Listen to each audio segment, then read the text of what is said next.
Hello दोस्तों। Complete notes trust your self में मैं शुभम कुमार आपका स्वागत करता हूं आज के अपने इस सेशन में।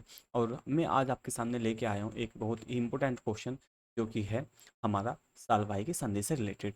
तो आपका क्वेश्चन है कि सालभाई की संधि होती है किस किस के बीच में होती है। वो प्रथम आंग्ल मराठा युद्ध होता है, वो प्रथम आंग्ल मैसूर युद्ध होता है, या प्रथम आंग्ल नेपाल युद्ध होता है। तो आपके सामने 20 सेकंड के अंदर टाइमर चला हुआ है। तो आपसे पूछा गया सालभाई की जो संधि होती है वो कब होती है। तो चलिएगा इस क्वेश्चन का जो सही आंसर है उसकी ओर चलते हैं। तो जो सालभाई की संधि होती है वो होती है प्रथम जो आंग्ल मराठा युद्ध था उसके बीच में। ये यहाँ पे आंग्ल वर्ड लिखा जाए इसका मतलब है ये कौन है, ये इंग्लैंड वाले हैं। ये कौन है, ये सब के सब इंग्लैंड वाले हैं, यानी कि ये अंग्रेज हैं। और अंग्रेजों के मध्य ही जितनी भी संधि हुई है वो यहीं से ही हो जाती है। अगर मैं आपको बात करता हूँ ये जो प्रथम आंग्ल मैसूरी प्रथम जो मराठा युद्ध था, अगर मैं इसकी बात करता हूँ तो ये 1775 से लेकर के 1782 तक चलता है। और जो कि जो अंतिम जो इसकी अवस्था होती है वो सालवाई संधि के तहत कि ये समाप्त हो जाता है। परंतु आपको बता दूं ये जो युद्ध लड़ा गया है, इस युद्ध से पहले भी एक संधि हो चुकी है जिसको कहा जाता है सूरत की संधि। जिसको कहा जाता है सूरत की संधि के नाम से, जो कि 1775 में हुई थी। और इसके बाद ही इस संधि के द्वारा ही प्रथम आंग्ल मैसूर युद्ध की क्या रख दी गई थी, नींव रख दी गई थी। जिसके बाद में अनेकों संधियां हुई है समय समय पर अंग्रेजों के और मराठों के बीच में। उनमें जो दूसरी सबसे महत्वपूर्ण संधि मानी जाती है, एक तो सूरत की संधि के बाद में जो 1775 में होती है, फिर उसके बाद में एक होती है पोरबंदर की संधि। पोरबंदर की ये संधि काफी इंपॉर्टेंट है और ये काफी बार एग्जामों में आज तक पूछी जा चुकी है। तो ये जो संधि होती है 1776 में होती है। और इसके बाद में फिर एक और संधि इनके बीच में होती है जो कि किसके नाम से जानी जाती है, वो जानी जाती है बड़गांव के नाम से जानी जाती है। बड़गांव की जो संधि होती है वो होती है 1779 में।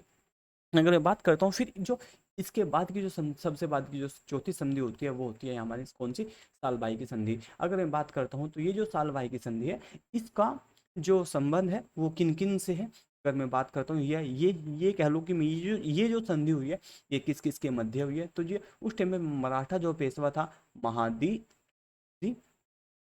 एंड इसके बीच में हुई है। फिर यहाँ से वॉरेन हेस्टिंग, महादजी सिंधिया और वॉरेन हेस्टिंग। अगर मैं बात करता हूँ, देखो आप ये जो समय देख पाएंगे आप, ये जो मैंने लिखा हुआ है ये वॉरेन हेस्टिंग का ही तो समय है।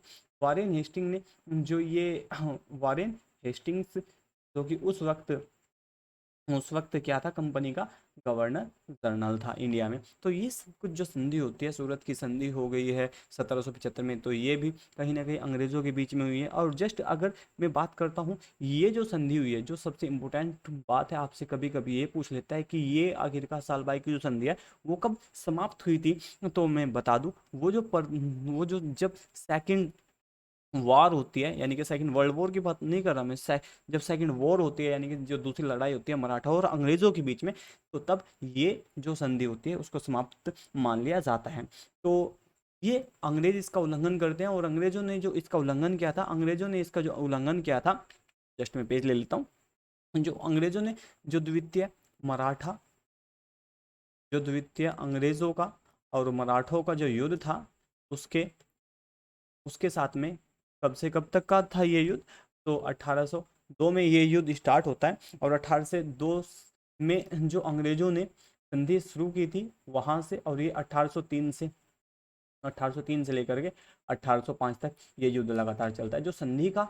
जो संधि का उल्लंघन था वो 1802 में कर दिया गया था। उसके बाद में तब जाकर के ये हुआ था, अंग्रेज और मराठा दूसरा युद्ध हुआ था। अगर मैं बात करता हूँ तो इसको उल्लंघन, यानी कि जो सालबाई की हमने अब तक पढ़ा है, जो सालबाई की जो संधि थी, इसका जो उल्लंघन किया था, इसका उल्लंघन करने वाला एक अंग्रेज था जिसका नाम था एंडरसन डेविड एंडरसन। वो व्यक्ति था जिसने ईस्ट इंडिया कंपनी की ओर से कह दिया था कि सालवाई की संधि को हम समाप्त करते हैं, क्योंकि उसमें भी काफी वाद विवाद हो गया था। और जस्ट अगर मैं बात करता हूँ तो इसी के साथ साथ में इस संधि के समाप्त होने से पहले एक और संधि बनी थी जिसको कहते हैं बेसिन की संधि। बेसिन की संधि बेसिन की जो संधि थी वो भी इस काफी इम्पोर्टेंट है। तो बेसिन की जो संधि मानी जाती है वो 1800 दो में मानी जाती है, 1802 में मानी जाती है। जब सालबाई की संधि को समाप्त कर दिया जाता है तो तब कौन सी संधि मानी जाती है? तब हमारी ये वाली संधि मान ली जाती है। और इसी संधि के साथ साथ में क्या स्टार्ट हो जाता है? दूसरा जो अंग्रेजों का युद्ध होता है मराठाओं के साथ में, वो युद्ध स्टार्ट हो जाता है। तो हमने जाना कि जो हमने, अगर मैं बात करता हूँ, यहाँ से जो सूरत की संधि थी, अगर मैं सूरत की संधि की बात करता हूँ तो ये रघुनाथ राव और अंग्रेजों के बीच में हुई थी। तो मैं यहाँ से जस्ट बस पेन चेंज करता हूँ। तो ये जो संधि हुई थी, जो हमारी ये थी रघुनाथ राव, ये रघुनाथ राव थे यहाँ पे, रघुनाथ राव वर्सेस जो अंग्रेजों के बीच में था, वो यहाँ पे रखी गई थी। अगर मैंने सालबाई की संधि के बारे में आपको बता ही दिया, महादजी जो सिंधिया थे और वारेन हेस्टिंग थे, ये इनके बीच में हुई थी। अगर मैं बात करता हूँ, जो कि मैंने अभी अभी आपको एक और संधि पढ़ाई है, कौन सी? बेसिन की संधि। अगर मैं बेसिन की बात करता हूँ तो ये बाजीराव, तो ये कौन, किसने की, किस किस के बीच में हुई थी? ये बाजीराव जो सेकंड था और अंग्रेजों के बीच में हुई थी ये जो संधि थी, जो अंग्रेज थे उनके बीच में ये संधि हुई थी। अगर मैं बात करता हूँ, मैंने यहाँ से आपको पीछे एक और संधि लिखी है। अगर मैं बात करता हूँ यहाँ से पोरबंदर की यहाँ से आपको, अगर अगर मैं पोरबंदर की संधि की बात करता हूँ तो ये जो पूना का दरबार था उसके बीच में और अंग्रेजों के बीच में ये संधि हो जाती है। अगर हम बात करते हैं फिर से, अगर मैं बड़गांव की जो बात करता हूँ, वो भी ठीक इसी तरीके से माना जाता है कि जो भी पूना दरबार और वॉरेन हेस्टिंग के बीच में बड़गांव की संधि मानी जाती है।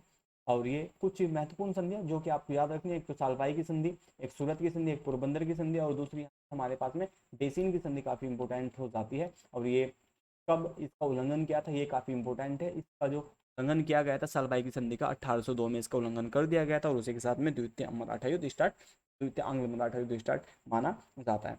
आई होप अगर मेरे द्वारा आपको ये वीडियो अच्छी लगी हो तो जल्दी हम मिलते हैं अपनी नेक्स्ट क्लास में, नेक्स्ट वीडियो के साथ में। अगर आपको मेरी ये वीडियो अच्छी लगी तो इसे लाइक करना, सब्सक्राइब करना और ज़्यादा से ज़्यादा से शेयर करना। थैंक यू गाइस, मिलते हैं हम नेक्स्ट क्लास में।